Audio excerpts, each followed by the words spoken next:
조선의 깊은 산골, 안개가 자욱이 깔린 마을에 연우라는 여종이 살고 있었다. 그녀는 말수가 적고 늘 눈을 낮추고 다녔다. 하지만 손끝이 섬세하고 마음이 곱다는 건 집안 누구나 인정하는 사실이었다. 그녀가 섬기는 이는 양반가의 막내 아씨, 혜련. 혜련은 어릴 적부터 병약했지만 얼굴은 꽃처럼 곱고 마음씨 또한 고팠다. 연우는 아씨를 친언니처럼 모셨다. 그러던 어느 봄날 집안에 혼담이 들어왔다. 상대는 이웃 고을의 망난이라 불리는 자. 여러 번 관가에 불려갔다는 소문이 자자했다. 하지만 그의 집안은 세도가 높았다. 혼인은 이미 정해진 것이나 다름없었다. 연우야, 내가 그 사람과 혼인을 하면 죽을지도 몰라. 혜련의 손은 떨리고 있었다. 그녀는 밤새도록 울었고 연우는 말없이 곁에 앉아 등 뒤를 쓸어주었다. 그날 밤 혜련은 조용히 연우의 손을 잡았다. 연우야, 부탁이 있어. 그녀의 눈빛은 애절했다. 내 대신 그자와 혼인해줘. 너라면 아무도 모를 거야. 연우는 처음엔 숨이 막혔다. 그건 불가능한 일이었다. 하지만 아씨의 눈에 어린 두려움은 그녀의 마음을 무너뜨렸다. 그리하여 새벽녘, 아씨는 병약한 몸으로 집을 떠났다. 그리고 연우는 아씨의 예복을 입었다. 비녀를 꽂고 가리마를 내렸다. 거울 속에는 더 이상 하녀가 아니었다. 오늘부턴 너는 혜련이다. 집안의 노파가 속삭였다. 이 일은 아무도 몰라야 한다. 홀리의 날 아침, 바람이 심하게 불었다. 붉은 홀리의 가마가 흔들리고 가면 너머로 들려오는 사람들의 속삭임이 연우의 가슴을 조여왔다. 망난이라더니 얼굴은 잘생겼다던데. 그 여자가 불쌍하구먼. 연우는 숨을 죽였다. 가마가 멈추었을 때 그녀는 천천히 내려서 머리를 숙였다. 그곳에 검은 옷을 입은 사내가 서 있었다. 날카로운 눈매. 그러나 그 안은 설명할 수 없는 슬픔이 스며 있었다. 이것이 그 아씨인가? 그의 목소리는 낮고 차가웠다. 연우는 고개를 더 숙였다. 그의 손이 천천히 그녀의 비녀 끝을 스쳤다. 순간 가슴이 이상하게 떨렸다. 그날 밤 새 신부는 깊은 방 안에서 혼자 앉아 있었다. 사내는 나타나지 않았다. 문 밖엔 바람이 불고 멀리서 여우 울음소리가 들렸다. 연우는 속으로 되뇌었다. 이건 아씨를 위한 일이다. 나는 단지 대신 살아가는 그림자일 뿐임. 그런데 그때 문틈 사이로 미세한 그림자가 스쳤다. 누군가 그녀를 지켜보고 있었다. 혼례 첫날 밤, 신랑은 끝내 오지 않았다. 창밖엔 봄비가 내리고 등잔불은 흔들렸다. 연우는 홀로 이불 속에서 새벽까지 눈을 감지 못했다. 그가 돌아온 건 닷새째 되는 날이었지요. 대문이 덜컥 열리고 취기에 절은 발자국 소리가 들려왔습니다. 그는 옷깃이 풀어진 채 술병을 허리에 매달고 있었지요. 아씨라더니 생각보다 조용하군. 그의 말엔 비웃음이 섞여 있었어. 연우는 겁이나 한 걸음 물러섰지요. 난 이게 아무것도 바라지 않아. 단지 내일에 간섭하지 말 것. 그게 조건이요. 그 말 한마디를 남기고 그는 뒤돌아 나가버렸답니다. 연우는 문 앞에 주저앉아 그의 발소리가 멀어질 때까지 하염없이 서 있었지요. 그날 이후 그의 생활은 늘 밤과 함께 시작됐습니다. 해가 지면 집을 나서고 동틀 무렵 돌아오는 일이 반복되었지요. 사람들은 그를 패가 망신할 망난이라 불렀습니다. 주막에서 싸움을 벌였다는 소문, 기생의 방을 드나닌다는 말, 그리고 어둠 속에서 사라진다던 이상한 소문까지. 연우는 그 말들 사이에서 무엇이 진실인지 알 수 없었습니다. 다만 그는 돌아올 때마다 손에 묻은 흙과 먼지가 묘하게 신경 쓰였지요. 왜 밤마다 그 길로 가는 걸까? 그녀의 마음엔 점점 두려움보다 궁금증이 자라났습니다. 어느 날 밤 창가에 앉아 바느질을 하던 그녀는 문득 이상한 그림자를 보았습니다. 마당 끝 우물가에서 신랑이 검은 옷으로 갈아입고 있었다. 그리고 그의 손에는 묘한 문양이 새겨진 장검이 들려 있었지요. 그는 담을 넘어 어둠 속으로 사라졌습니다. 연우의 심정은 쿵쿵 뛰었지요. 혹시 저분이 영모라도? 그 생각이 떠오른 순간 온몸에 피가 식어버렸답니다. 그날 밤 그녀는 도저히 잠을 이룰 수 없었어. 달빛이 방안을 비추고 벽에 걸린 그림자가 마치 그녀를 조롱하는 듯 흔들렸지요. 그 다음 날 그녀는 남편의 사랑방 문틈을 살짝 열었습니다. 안에는 술병 대신 두루마리와 서책이 산더미처럼 쌓여 있었지요. 지도 위에는 낯선 부호와 붉은 점들이 찍혀 있었고 책장엔 조정 대신들의 이름이 빼곡히 적혀 있었답니다. 연우는 숨을 삼켰습니다. 이건 반역의 증거? 그녀의 손끝이 떨렸습니다. 하지만 그때 문 밖에서 낮은 발소리가 들려왔습니다. 거기 누군가 있나? 그의 목소리였습니다. 연우는 황급히 숨었지요. 문틈 사이로 보인 그의 얼굴은 평소의 무심한 표정과 달랐습니다. 어딘가 슬프고 지친 눈빛. 그는 서책을 한 장 펼치고 낮게 읊조렸습니다. 백성의 고통을 잊지 말라. 그 말 나는 아직도 믿고 있다. 그 목소리엔 깊은 회한이 깃들어 있었지요. 연우는 문 뒤에서 숨죽이며 그를 바라봤습니다. 이 사람은 도대체 누구인가? 그날 이후 연우의 마음엔 알 수 없는 감정이 피어났습니다. 두려움과 연민. 그는 분명 위험한 일을 하고 있었지만 그 눈빛 속엔 거짓이 없기 때문이었지요. 며칠 뒤 비가 쏟아지던 밤, 그는 상처투성이의 몸으로 돌아왔습니다. 어깨에는 피가 번졌고 손엔 부러진 검자루가 들려 있었지요. 연우는 망설임 끝에 다가가 그의 상처를 씻어주었습니다. 피가 닿은 손끝이 따뜻하게 떨렸지요. 그는 낮은 목소리로 물었습니다. 두렵지 않소? 아닙니다. 그저 걱정될 뿐이에요.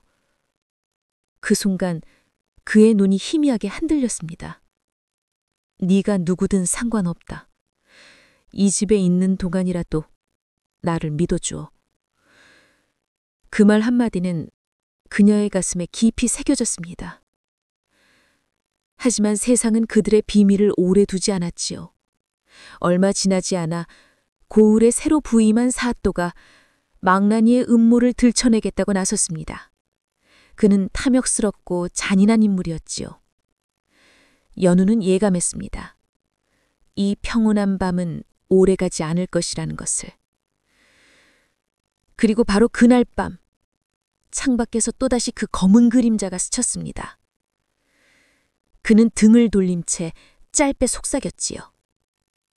만약 내가 돌아오지 못한다면 내 방안 등잔 아래의 상자를 열어보. 그 말을 남기고 그는 어둠 속으로 사라졌습니다. 비는 더욱 거세게 내리고 등불은 꺼질 듯 깜빡였지요. 그녀는 두 손을 모았습니다. 부디 무사히 돌아오시길. 그날 밤 연우는 처음으로 그의 이름을 조용히 불러보았습니다. 윤현. 그 이름은 비에 젖은 밤나를로 흩어져 사라진 듯 울렸답니다. 그날 밤 하늘은 먹구름으로 뒤덮였고 바람은 마치 울부짖는 짐승처럼 골목을 휘몰아쳤다. 사또의 관가에는 수많은 등불이 켜지고 포졸들의 함성이 고을 전체를 뒤흔들었지요. 영모의 괴수를 잡아라! 그들의 손에는 횃불이 들려 있었고 비바람 속에서도 불꽃은 꺼지지 않았습니다. 연우는 등잔을 붙잡고 그가 남긴 말을 떠올렸습니다. 등잔 아래의 상자를 열어보오. 그녀는 떨리는 손끝으로 등잔을 들어 올렸습니다. 그 밑에는 오래된 나무 상자가 숨겨져 있었지요. 조심스레 열자 그 안엔 서책 한 권과 붉은 봉투 하나가 들어 있었습니다. 서책의 첫 장엔 이런 글귀가 적혀 있었지요. 나는 임금의 명을 받은 밀사이자 백성의 억울함을 밝히는 어사라. 탐관오리의 죄를 적어 이 땅의 어둠을 베어내리라. 연우의 눈이 커졌습니다. 그럼 그이는 영모가 아니라 그녀의 목소리가 떨렸지요. 그 순간 밖에서 함성이 타졌습니다. 잡았다! 영모의 수괴를 잡았다! 연우는 문을 열고 뛰어나갔습니다. 비에 젖은 마당, 그곳에는 무릎을 꿇은 윤현과 그를 에워싼 포졸들이 있었지요. 사또는 기름진 얼굴로 비웃었습니다. 어사라 했느냐? 하하, 거짓이 분명하다. 저 서책도 꾸며낸 거짓 문설터. 윤현은 피투성이 얼굴로 고개를 들었습니다. 거짓은 당신의 혀에서 나온 것이오. 그의 음성은 낮았지만 번개처럼 날카로웠습니다. 사또가 비명을 질렀습니다. 이자를 처형하라! 포졸들이 칼을 들이댔습니다. 연우는 그들 사이를 뚫고 나갔지요. 멈추세요! 그분은 죄인이 아니에요! 모두의 시선이 그녀에게 쏠렸습니다. 젖은 한복, 흑두성이 얼굴. 하지만 그 눈빛만큼은 누구보다 단단했지요. 그분은 밤마다 백성을 위해 싸웠습니다. 굶주린 자에게 쌀을 주고 억울한 일을 위해 증거를 모았어요. 그분의 손에 묻은 피는 사람을 살리기 위한 피였어요. 그녀의 외침은 폭풍 속에서도 멈추지 않았지요. 사또는 비웃으며 손짓했습니다. 그 입을 다물라! 그 여자 또한 역적의 무리다! 포졸 둘이 연우를 붙잡았습니다. 그녀는 몸부림치며 울부짖었지요. 그분은 진실을 밝히려 했을 뿐이에요. 부디 살려주세요. 윤현은 고개를 저었습니다. 그만하오, 연우. 그의 얼굴엔 이상하리만치 평온한 미소가 떠올랐습니다. 진실은 언젠가 드러나기 마련이요. 하지만 오늘 그대의 눈물은 나의 목숨보다 무겁소. 그는 포졸의 칼을 뚫고 앞으로 나섰습니다. 어명이다! 그 말과 함께 품속에서 꺼낸 패욱이 번갯불에 반짝였지요. 임금의 봉인이 새겨진 마패였습니다. 포졸들이 움찔했습니다. 어사라니? 그러나 사또는 이를 아물고 소리쳤습니다. 거짓이다! 저 패는 위조된 것이다! 죽여라! 칼날이 번쩍이며 허공을 가를 때 연우는 몸을 던졌습니다. 피가 흩날렸습니다. 그녀의 가느다란 몸이 윤현의 앞을 막으며 칼끝을 온 몸으로 받아냈지요. 연우! 윤현이 외쳤습니다. 그녀의 입술이 희미하게 움직였습니다. 부디 진실을 지켜주세요. 그녀는 그렇게 그의 품에서 미소를 지으며 눈을 감았습니다. 하늘이 울었습니다. 벼락이 치고 비가 피처럼 쏟아졌지요. 윤현은 그녀를 꼭 안고 천천히 무릎을 꿇었습니다. 내가 지키지 못했구나. 그의 손에 쥔 마패는 피에 젖어 붉게 물들어갔지요. 그날 밤 사또와 그의 무리는 모두 붙잡혔습니다. 임금의 밀령이 내려오나서야 사람들은 진실을 알았지요. 유녀는 모든 것을 밝혔지만 그는 이미 세상에 남을 의지가 없었습니다. 연우의 무덤가에 달빛 아래 그는 조용히 무릎을 꿇고 서책을 태웠습니다. 그대가 지키려 한 세상, 이제 내가 지켜야 할 차례요. 그는 마지막으로 피 묻은 마패를 무덤 앞에 놓고 그 길로 사라졌답니다. 그 후 누군가는 말했지요. 매년 그날 밤 무덤 위에 새하얀 매화꽃이 피어난다고. 달빛이 스며드는 그 시간 누군가의 그림자가 꽃잎 사이에 서성인다고. 그리고 아주 희미한 여인의 목소리가 바람에 섞여 흘러나온다고 했습니다. 그대의 길을 내가 비추리라. 그로부터 며칠 뒤 눈이 내렸습니다. 첫눈이 아니라 겨울의 마지막 눈이었지요. 사람들은 그날을 붉은 눈의 밤이라 불렀습니다. 하얀 눈송이 사이로 핏빛처럼 붉은 빛이 섞여 내렸기 때문이랍니다. 고을의 사람들은 두려워하며 문을 닫았지만 오직 한 사람만이 그 눈 속으로 걸어 나갔습니다. 윤희안이었지요. 그는 말없이 걸었습니다. 누구도 밟지 않은 눈길을 마치 누군가의 발자국을 따라가듯 천천히 그러나 확고하게 나아갔습니다. 도착한 곳은 고요히 잠든 언덕 아래의 무덤. 그곳엔 연우의 이름이 새겨져 있었지요. 연우, 그대가 보고 싶소. 그는 낮게 읊조리며 무덤 위에 피어난 한 송이 매화꽃을 손에 쥐었습니다. 하지만 차가운 눈송이는 그의 손끝에서 녹지 않았습니다. 바람이 불었고 그 바람 사이로 누군가의 목소리가 들려왔지요. 그대는 왜 아직 떠나지 못했나요? 윤현은 고개를 들었습니다. 눈보라 속에서 흰옷을 입은 여인이 서 있었습니다. 그녀의 머리카락은 바람에 흩날리고 눈처럼 투명한 얼굴엔 미소가 떠 있었지요. 연우, 정말 그대인가요? 그가 한 걸음 다가가자 그녀는 고개를 저었습니다. 이제 이곳은 나의 세상이 아니에요. 하지만 그대의 마음이 나를 불러냈지요. 그녀의 발끝이 닿는 곳마다 눈이 녹고 매화꽃이 피어났습니다.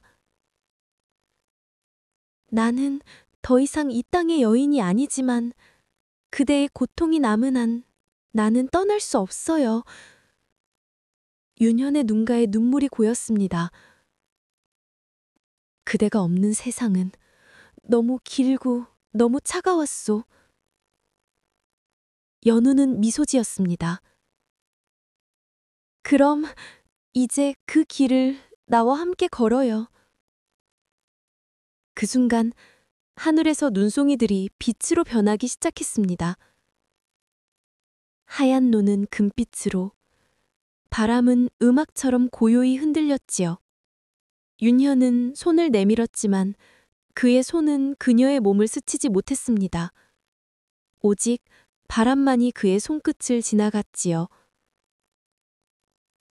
그대의 마음이 내게 닿는다면 그 자체로 나는 존재하리라. 그녀의 말과 함께 그의 품에 있던 매화꽃이 서서히 붉은 빛을 띠기 시작했습니다.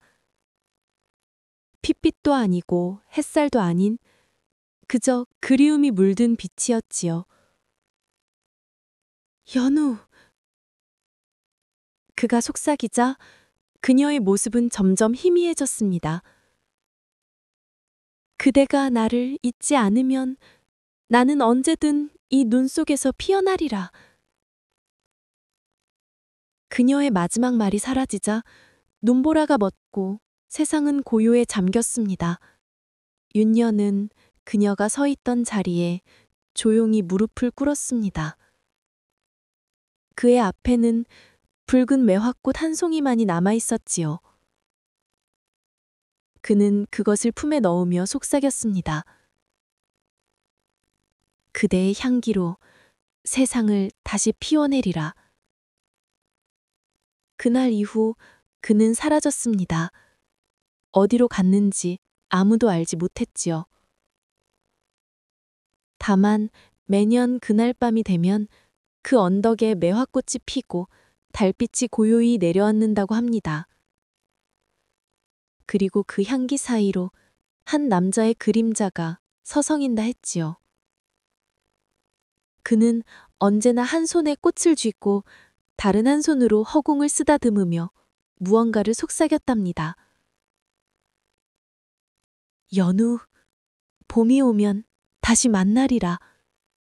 그 후로 수십 년의 세월이 흘렀습니다.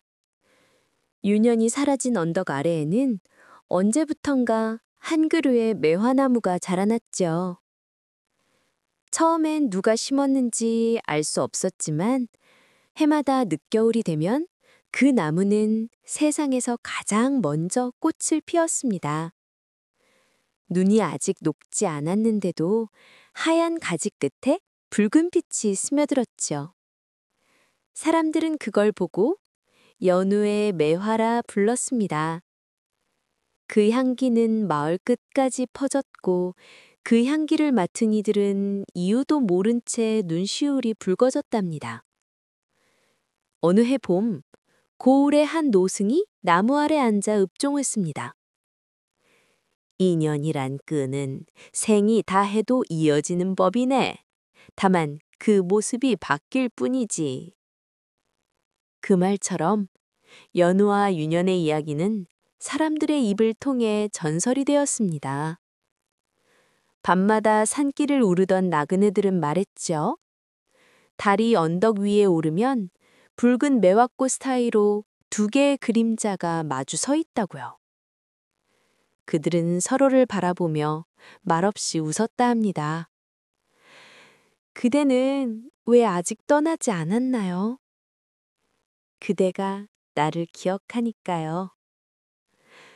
그 후로 고을 사람들은 누군가를 잃고 슬픔에 잠길 때마다 그 언덕을 찾아 매화를 피워냈습니다. 바람이 불면 꽃잎이 흩날렸고 그 잔향은 오래도록 남았지요. 누군가는 그것을 영혼의 향기라 불렀습니다. 또 누군가는 사랑이 남긴 약속의 냄새라 했답니다. 언덕 아래로 내려오면 작은 비석 하나가 서 있었습니다. 비석에는 이렇게 새겨져 있지요.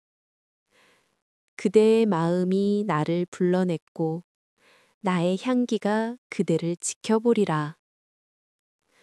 사람들은 그 글귀를 어루만지며 조용히 눈을 감았습니다. 그리고 속으로 되뇌었다지요.